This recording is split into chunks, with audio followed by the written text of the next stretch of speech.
India's top executives in the financial services sector also gave a big thumbs up to Chandra's appointment. Here is Shikha Sharma of Execs Bank and Naina Kidwai of Max Financial in conversation with Lata. I think, in terms of choice, someone who understands the Tata ethos, has the same value systems.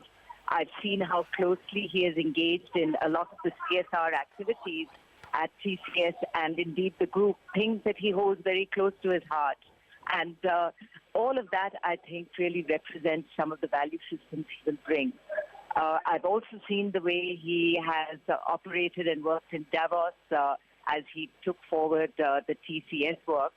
And in him, I think there's also, therefore, a global player who understands the global ethos, just given the nature of business he's run and runs so very successfully.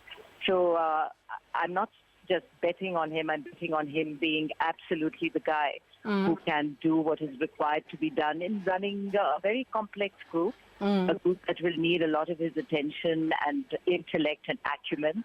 And hell, he's outrun everybody in those marathons he always runs. So I'm sure he's managed to do that here too. Okay. Shikha, well, you know what it is to take over organizations when there is a huge change in leadership.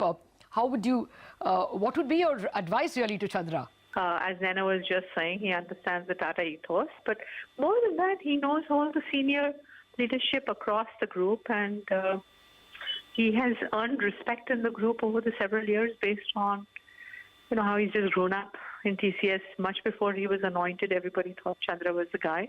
And then what he's done with TCS after that just adds a whole lot more to his credibility. So I think he's going to find it easy, given his understanding of the group and given his track record. And given that I think he relates totally with the Tata values and the Tata strategy. Chandra comes at a time when there are serious challenges. In TCS, he rose step by step. And it was not a period in which there were, cataclysmic changes. Yes, there were challenges in terms of digital and, the Y2K perhaps, or even the global financial crisis. But these are small compared to the kind of decisions and conflicts he will be faced with in Tata Sons. What do you think he'll have to bring to the table now that he has to head, motor cars and salt and soaps and steel and a whole lot of other things? I think, Lata, let's not forget that when you work in businesses like TCS or banking, you work across industries. So his client base is very, very wide, and he has interacted and interfaced with the best in the world as he took TCS's business forward. So he has the ability to hold his own. But I think his biggest strength is he is a great listener and very sincere. And in that comes not that he has to deliver, but that he has to take a team along with him.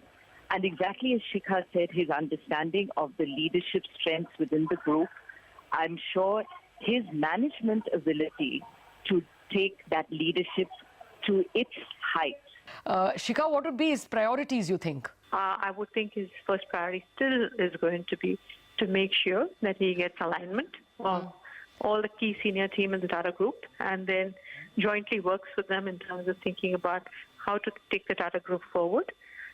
He obviously has huge credibility with the seniors in the Tatas, including Mr. Tata and others at Tata Trust. I think that's going to be an important element as well, because what's unique about the Tata Group is that, yes, it's a corporate entity, and yes, it's focused on value creation, but at the same time, it brings a huge cultural, values-based ethos system.